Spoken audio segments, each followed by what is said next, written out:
Hello. Today we're going to learn about Google Classroom. And Google Classroom has many features. We'll try to cover several of them in this video, but there's really a lot to learn, and it is constantly changing and updating. So always have to look out for new features.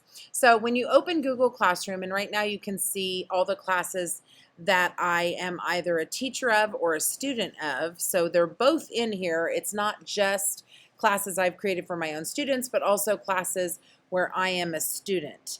In my school, one of our administrators is using it as a staff forum. A district fellow art teacher is using it for resources for the art department district-wide, and then also a colleague is using it as a departmental a collaboration of where we can put things for that class. So you can see some different things here. I've got most of my classes lined up here. I am an advisor study hall for seniors, and so I'm a member of this, but I'm also not the teacher of that. I guess the distinguishing factor here is the classes that I am the instructor for, there is no icon, no portrait there. And the classes where I am a student, there is this extra little icon where normally like your portfolio picture, that instructor's portfolio picture would show up. So I guess that's a quick way visually to look and see which classes I am a teacher for and versus which class I am a student of. So, okay, so go ahead and get started. We're going to go to the main page, and this is classes. This is the main page. This is a pop-out menu over here. There's several different tabs here. You can see I've got several classes over here, old classes, and some that are archived and everything. When you archive a class, it ends up down here. Archiving, it seems to be good for after the end of the semester, where you can tuck it away and maybe come back to certain lessons later on and reuse them, but that's what that is. And then over here also, like we talked about, what am I in and what am I a teacher of? This is separating it out, teaching, and here's the list of the classes that I teach. Or that I have in Google Classroom as the teacher, and these are the ones that I'm enrolled in. So that's kind of the basics setups of that. Over here you can see your quick waffle grid so you can get to other Google apps. And then here is where you would create a class. So here's the plus sign. Actually not just create, but also to join. So if a colleague or an instructor has given me a code to join their class, this is where I would enter that, and it would be letters and numbers, and then I would hit join. If I am ready to create a new class at the beginning of a semester, then I come over here to create the class. I name it. I give it a section number. I explain what subject it is, my room number, etc. And that's where I would do that. Once I do that, it'll generate a code that I can share with students to invite them to the class. So let's look at this one as an example. This is Digital Photography 1. If I was going to invite anyone to this class, this would be the code that I would use, the RWT97IS. You can click on here and display this in your classroom. So this makes it larger to display for your students, which is helpful. I actually take it a step further. I actually take it a step further, and I post this on a poster in my classroom. I apologize for the interruption. I take this code, I post it on a poster in my classroom, and I do that for each class, each hour that I teach, that I'm going to use Google Classroom. And so here is basically what a stream would look like. There's a stream, and there's classwork, people, and grades. So these are the basic tabs across the top. Once you start a new class, I'm jumping around here a little bit, but you can even create a header for your class. So you can go there by selecting theme, and you can do some pre-made things. I've also in the past allowed students who submit really exceptional artwork for that week or month is actually probably easier, and then you can upload that and use that as your header. I have done that before. It's been a long time, and that would be under this tab. So themes that are preloaded, or you can upload an image here. Students seem to really like that and take a lot of pride in that when they see their a snippet of their artwork show up as the header for the entire class for the Google Classroom. Up at the top, stream, classwork, people, and grades. Let's actually start on the right-hand side. This is where you would see, if students had submitted work to this, you would see assigned grades, if the teacher is assigning grades in this manner. Currently, I have my professor invited to this class, and obviously no grades have been assigned, but this is where you would see that. People. This is also where the students would be listed. So any student who has joined my class via that code that we talked about, or any student that I have sent an email and said, hey, I need you to join my class via that code, then they would show up in here once they join. And I can take it a step further and I can hit Invite Guardian. I can import from PowerSchool parent emails and names into here, and then actually also invite that parent. I do not typically do that. I find, I've only been using Google Classroom for a short time, but I find that the students who work with their parents more closely, maybe with their homework, the parents will ask to join, and of course they do that. But not all students' parents want to have that kind of access. So I have had students invite their parents before. I let them make that choice, and that's okay with me. So Classroom tab is really my favorite. It's my favorite view of how to see the work. So it's like a blog in that the newest stuff is on the top and the oldest stuff is on the bottom by default, but you can move things around. You can physically take something and move it. Now I wouldn't want to do that, so I'm going to move it back, but all you have to do is click and drag it and move it around. And this is at the beginning how I would start a semester. So this would be, I would give my course syllabus to the students. I would release it in a materials post here. Okay, so this is posting materials. There's that. And then I would also give them a quick link to my YouTube channel, which is what this is. Now, how did I make a materials post? Well, I did that by, I'm in classwork, and I go to create, and here's materials. So if I would click on this, then I can type in and add all of my information that I did previously. I can describe what it is. I can add files, things from my Google Drive, YouTube videos, links, anything down here, and then I can post this.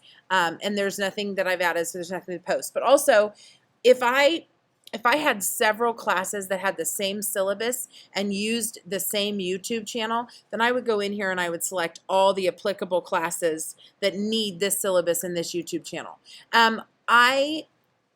This is a tab where you can differentiate instruction. So if I had multiple levels of instruction for students with special needs, more of a general ed student and gifted students, I would use this tab more often. I have not been good about utilizing this tab in Google Classroom, and differentiation that I do in the classroom, and so in person, so to speak. And so I have not utilized this tab, although I do understand that that is what it is for. Okay, so now I'm going to close out of this. That is how you would create a material post. Classwork, create material. But also, this is how you would do other things. So you can create an assignment. If you want, and then again, all the same things apply. It can be for multiple classes. It can be differentiated for different students. The title of the assignment, the instructions, any resources you're adding, a due date. You can click in here and go right to the calendar and get a due date. You can add topics. Now, in this particular class, I have this one topic, Digital SLR Basics. It's basically the beginnings of photography. I do not like the topics personally because I want to see things in assignment order. I want my students to see that what is in order. What was assigned first, what was assigned second, when is it due, and so on. And I want it to have a flow. I really do not like to, if I separate this by topics, then these would all be broken up. And they would be broken up and in different chunks. And I just feel like it's easier for the students to see it, and for me to see everything in a progression. So I usually keep it, I do create a topic, but I keep it really generic, like basically the gist of the entire class is up here as a topic. So that's what that is. Assignment, everything here, and we talked about due dates, points possible, topic. A quiz, The difference about a quiz is if you were adding rather a Google form, which I do pretty often, I have come to use them these last couple semesters. I can ask Google Classroom to import the grades. And so it will grade the Google form for me, and that's under the quiz. If you're just under an assignment, it will not grade it for you. So you have to be in the quiz mode for that to actually happen. And then I could attach I would go to here, I would put my information of the assignment, I would reference the instructions, and then I would give all the details, select the due date, and then I would come here and I would link a Google form from my Google Drive that would then be in line with the assignment that they're doing. Another thing you can do is you can pose a question to the class, which is really kind of interesting to give them a thought-provoking question is a really cool thing. I believe this is pretty new to Google Classroom, but it's it's also, it could be used as an exit ticket. It could be used for all kinds of things, and that's kind of a cool feature. Then also, we talked about material. If you have a previous semester and you want to reuse a post, you can do that. It'll take you back to old, in this case, is some photography things that we've done. It'll take you back to old lessons that you've done, old classes. And it does also show the archive. So these are like really older classes that are archived. And I can tell you that early on in these first several years, I had Google Classroom. I used them for my classes, but on a very, very small scale. Only recently have I really started to add resources and gather things for students and utilize Google Forms to grade for me and just really make comprehensive lessons. So there's many things here. I have never used a topic. I have to be honest, I just don't even, I guess these is the same as adding the topic in the individual assignments. Let's just enter this, but I just don't, back to that whole reason of it separates things, and see, this is what would happen. So then if I had labeled 2 or 3 of these under the photography category and some of the others under the digital SLR basics, then it would divide these up and they wouldn't be in line via due dates, via the date that they were assigned. Instead, they would be broken. So I really just don't prefer to do that. Although usually I will title the topic that I do use the same as the class. And I didn't do that in here because these were basic projects and they were digital SLR basics, but that's okay. So that's where you can change that.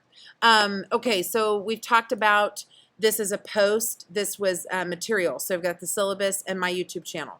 And then you click these to open them and you click them to collapse them. So then you can see here, this is an assignment I created for students to answer questions about the digital SLR features. And so there is a Google form that they would then open and answer those questions. And so that's what's here. You can see the due date is, if this were my spring semester, this would be early January, and there is that. It shows how many have turned it in so far and how many I have assigned it to. And it'll grade it for me. It's set to grade it for me when students turn that in. Okay, so then moving on to the first official unit. This would be on macro photography. And so I've got the instructions for the students and a video to go along with that. And they would attach their photos to this as a completed assignment. This is into the next unit. So now with this unit, I'm starting a worksheet. And so we've got our understanding the horizon line, and that's what the Google form would do. Again, assigned to 1, currently none are turned in. This would grade this for me automatically.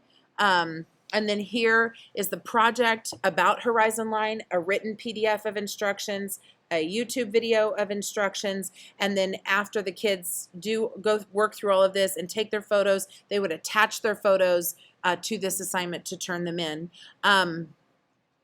Each semester I change a little bit as to where we turn things in, but I really do like having students turn in their work to Google Classroom.